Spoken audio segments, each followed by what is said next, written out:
Tifauzia Tiasuma alias Dr. Tifa menanggapi putusan Hakim Pra-Peradilan di Pengadilan Negeri Jakarta Selatan.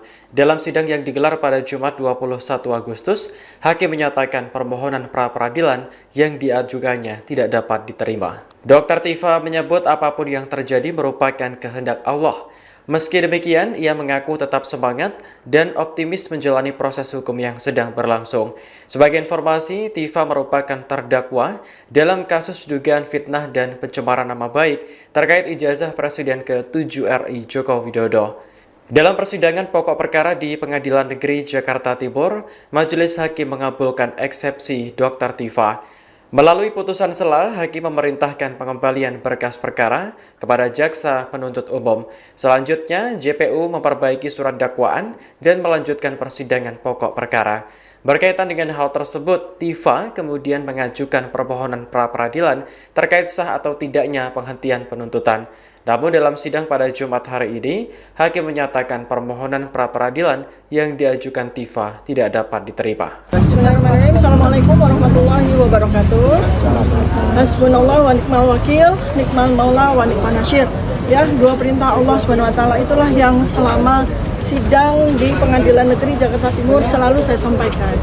Ya, jadi apapun yang terjadi itu semua adalah kehendak Allah, ya, dan memang dari sejak awal juga ketika kemudian tanggal 22 Juni 2026 pelimpahan berkas perkara saya sudah dilimpahkan dari Polda Metro Jaya ke Kejaksaan Negeri Jakarta Selatan, dan kemudian sudah disampaikan juga tentang jadwal sidang yang sudah kami jalankan selama 4 kali dan kemudian menghasilkan amar putusan, di mana pada amar putusan itu kami dinyatakan bebas demi hukum.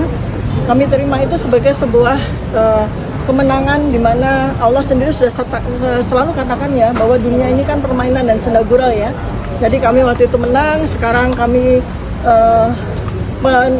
pengajuan kami pada pra-peradilan ini tidak diterima, ya itulah yang terjadi ya. Jadi kita tetap saja, kita semangat, kita tetap optimis ya, kita tetap dengan gembira dan bahagia menjalankan terus proses hukum ini ya dengan penuh semangat, semata-mata bukan karena saya ingin bebas, bukan, semata-mata karena menjalankan apa yang menjadi amanah dari Allah Subhanahu wa taala ya. Jadi kalau memang saya ini menjadi wasilahnya untuk menegakkan keadilan dan kebenaran pada proses perkara hukum yang kita nantikan selama bertahun-tahun ini, maka insya Allah dengan bismillah kita jalankan bersama. Karena sebetulnya pada dasarnya adalah inti dari perkara hukum yang menimpa saya ini adalah bagaimana seluruh masyarakat Indonesia itu bisa mendapatkan sebuah kejelasan yang sejelas-jelasnya ya mengenai apa yang selama ini menjadi polemik, yaitu dugaan ijazah palsu mantan Presiden ke-7 Joko Widodo. Dan ketika kemudian sidang pokok perkara ini bisa kita jalankan, ini adalah sebuah kesempatan bagi kita. Tapi sekali lagi saya katakan berkali-kali dalam 470 hari ini ya, bahwa kami sudah melakukan penelitian terhadap 709 dokumen ya, malah ditambah ya, ada beberapa tambahan dokumen lagi, 712 dokumen tepatnya, dan yang sudah diperiksa itu ada 148 saksi, itu sudah kami teliti dengan sangat seksama. Dan dengan senang hati nanti kami sampaikan ya bersama dengan kesaksian para saksi, ada charge maupun para ahli ya di persidangan, andai kata memang sidang pokok perkara harus kami jalankan. Tapi untuk diketahui ya bahwa pada minggu ini ya tanggal 18 Agustus 2026 kami juga sudah mengajukan pra-peradilan yang kedua ya.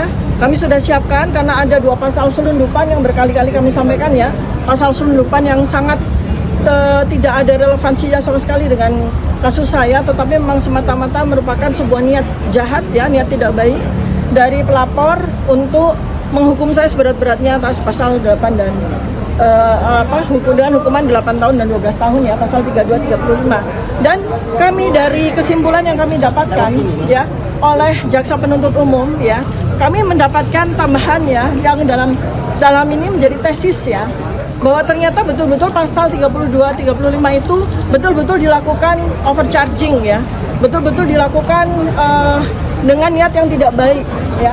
Malah kemudian barang bukti yang dibebankan kepada saya terkait dengan pasal 32 35 Undang-Undang ITE itu betul-betul tidak relevan. Nanti saya tidak akan spill sekarang ya, tapi nanti kita akan lihat bersama-sama. Ini menjadi sebuah pelajaran bersama buat kita, dan Saya selalu katakan ya bahwa apabila pada saat putusan Selasa diterima, saya mengucapkan alhamdulillah. Tetapi jika putusan Selasa pada saat itu tidak diterima dan kemudian sidang maju pada pokok perkara, saya mengucapkan Bismillahirrohmanirrohim. Ya, selanjutnya akan disampaikan oleh para lawyer saya. Oke, terima kasih rekan-rekan jurnalis yang saya hormati. Tadi kalau kita mendengarkan putusan pra peradilan pada hari ini, sebetulnya kita bukannya dikalahkan,